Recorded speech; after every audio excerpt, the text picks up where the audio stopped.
guys, welcome back to Hike Oregon. Today's video is going to be a long-awaited Q&A.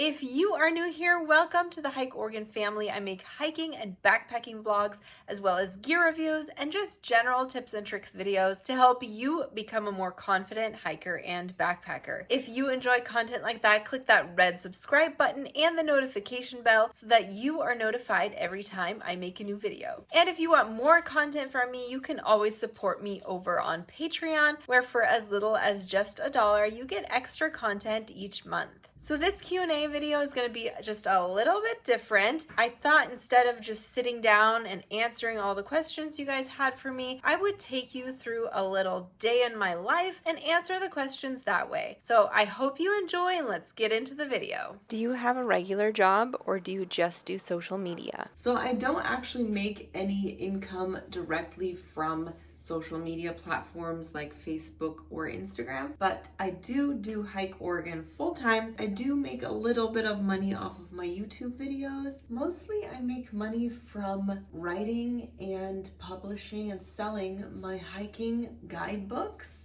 So if you haven't seen those, you can check them out on my website, hikeoregon.net. And that is another way that I make money, is just from people going to my website and looking at the content there. You know, I do have Google ads on the website and stuff like that. So I do make just a little bit of money from website traffic. I did used to have what you call a real job. I used to work for a hotel management company doing digital marketing. And I actually got that job because of my experience with social media management and website content and stuff like that, because I do Hike Oregon. I started Hike Oregon a long time ago, and I was just doing it on the side just for fun, but I've been doing it full time now since March of 2020. What's your favorite gear for Shiva so far? I have tried like so many leashes and harnesses and all sorts of gear like that for Shiva. I have yet to come across a harness that I really love. So I'm not going to show you a harness, but I will show you something that I really enjoy taking. It is this rough wear collapsible bowl.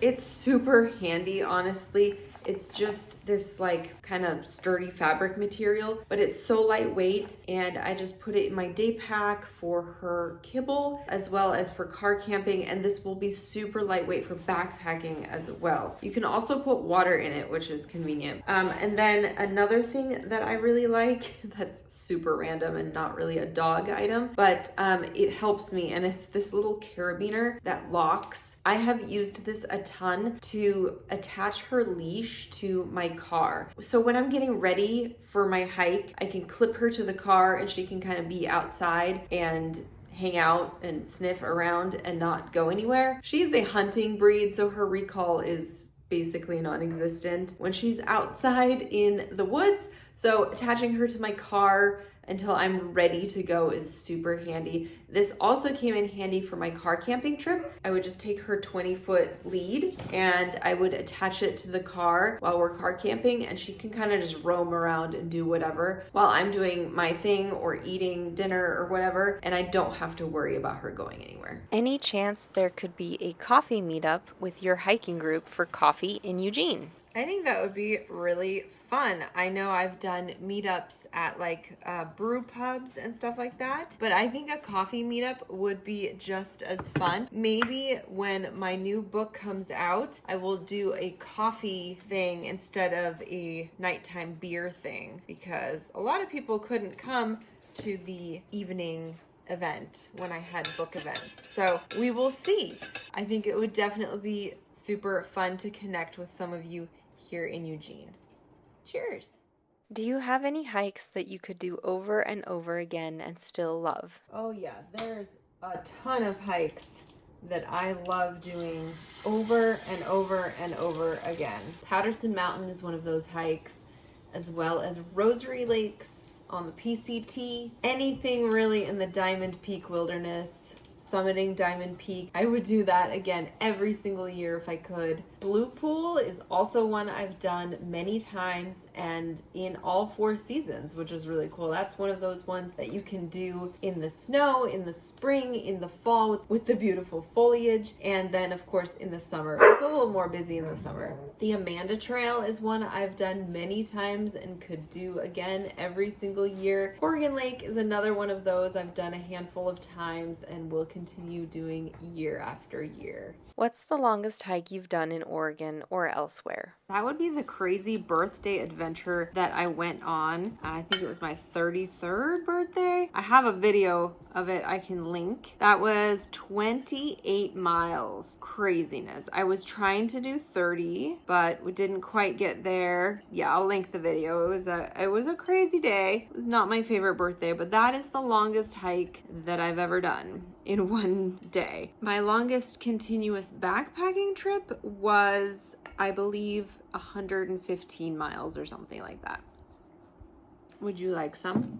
How are your brother and sister doing? Haven't seen them in a while. The Sibs are doing good. I know they used to be in a lot of my videos years ago, but my sister is she'll be 25 this year, and she is working and traveling, so she'll come back home for a little bit and work, and then she'll go travel the world, which is so cool. And my brother he'll be 23 this year, and he was actually in Corvallis for quite a few years, but he moved back, so we get to see him more often now. Your recent YouTube video with the black bear encounter looked amazing. How much does it cost to buy a bear-proof food canister, and do they add much weight to your load? Yeah, so these bear vaults are big and heavy. As you can see, it's big. So this is the BV 500. This is the biggest one. They do make smaller ones if you are going on shorter trips. However, you do also have to put your toiletries and stuff in here. So a smaller one, unless you're only going for a night or two, is just not really worth the cost. This costs $100 and it weighs 2 pounds, 8 ounces. So it does add a lot of weight to your backpack. There is the BV 475, which is just a hair smaller than this, and it is $90. The BV 450, which is about half this size.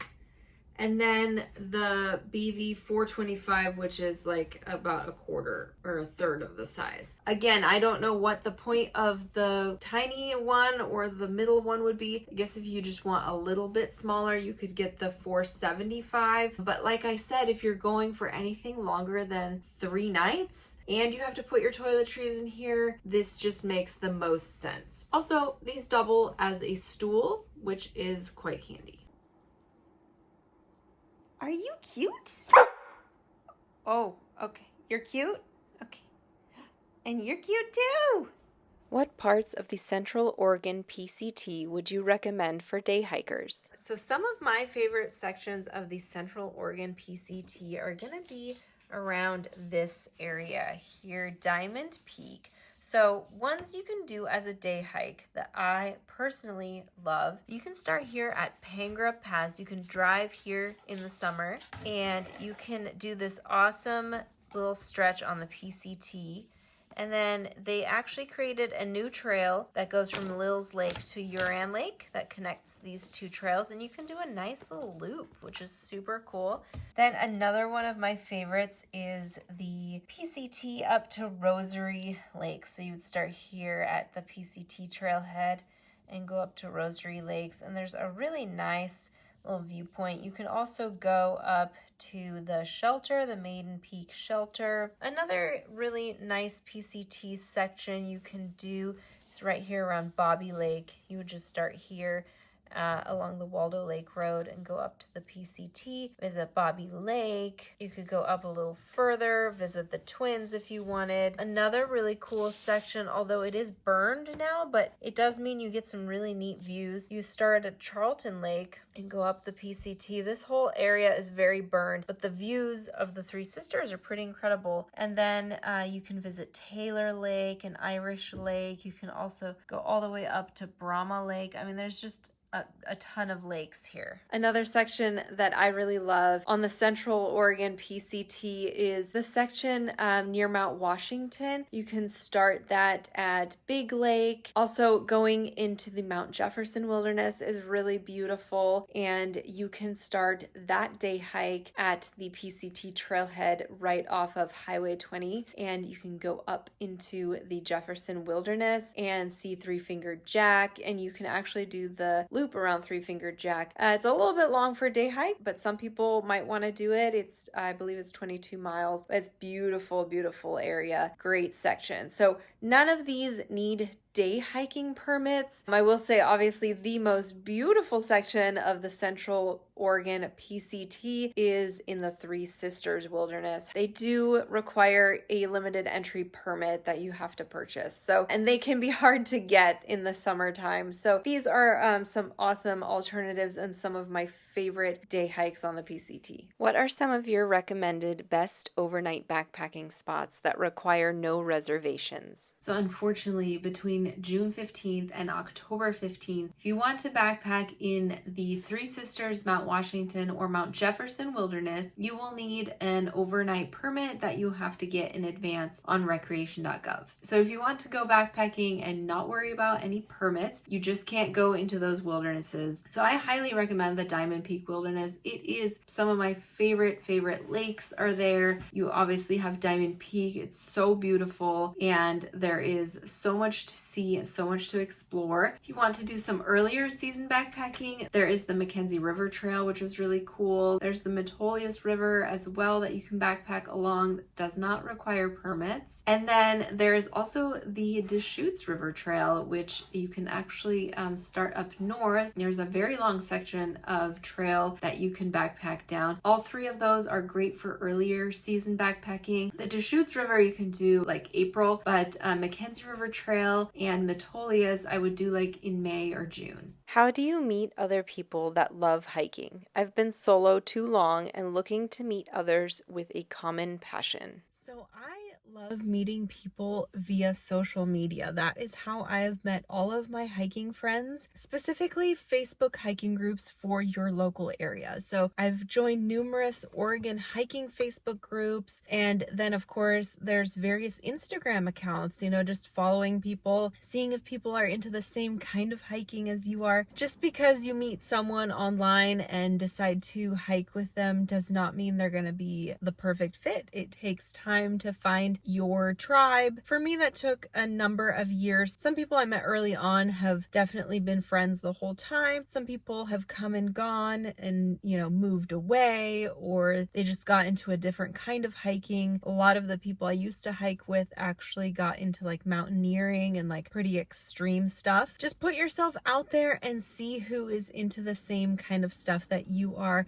and I'm sure you'll find your people. In your opinion, what's the best time of year to hike the Coastal Range trails? So my favorite time to go to the Oregon Coast Range trails is this time of year, the winter. I love all the greenery. It's rarely under snow, if ever. All of my favorite trails this time of year are snowy, so I love going to the Coast Range and hiking over there in the wintertime.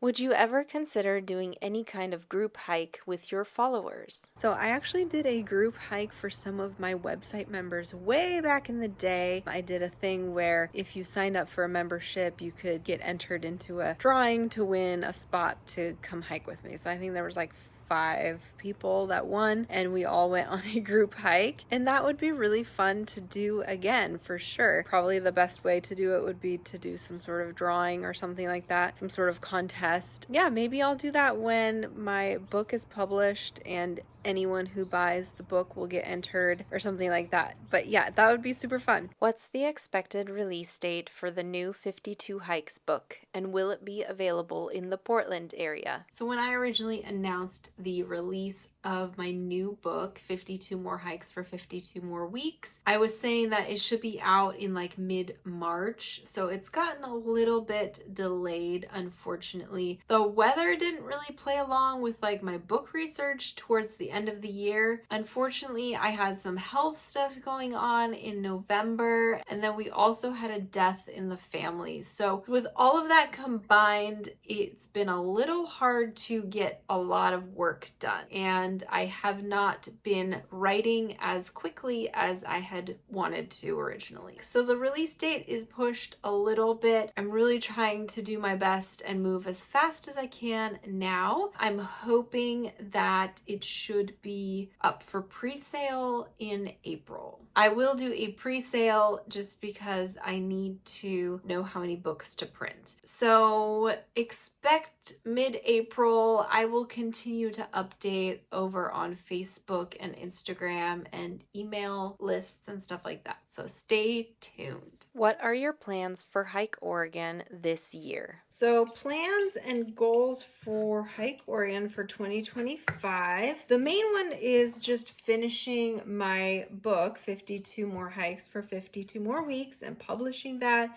and getting that all done and finished. I can't wait for that project to be done. And then as far as travel plans, I am going to New Mexico with my dad for just a few days to do some hiking in April. So that's going to be exciting and different. And then of course in the summer, I plan on doing some backpacking. I didn't get to do any backpacking in 2024 because of my back surgery that I had in April. That is a major plan for 2025, is to get back into backpacking. I want to complete the Oregon section of the Pacific Crest Trail. I have 101 miles left to complete, and so that's also a big goal of mine. Other than that, I really don't have anything else on the agenda. Thank you so much for watching this video. I hope you enjoyed. I would love to hear what you think about the format of the Q&A video. Like I said, I tried something new and I had a lot of fun with it. So if you have any other questions for me, drop them in the comments below and I will put them in a little Word document for future Q&A videos. If you don't already, go ahead and follow me over on Instagram. That's where I post all of my hiking and backpacking adventure pictures. And if you want to hike and backpack here in this amazing state of Oregon, check out my website, hikeoregon.net. You'll find tons of hiking, backpacking, and snowshoeing information there, as well as have access to all of the hiking guidebooks that I've written over the years. Thank you so much for watching, and I will catch you on the next adventure.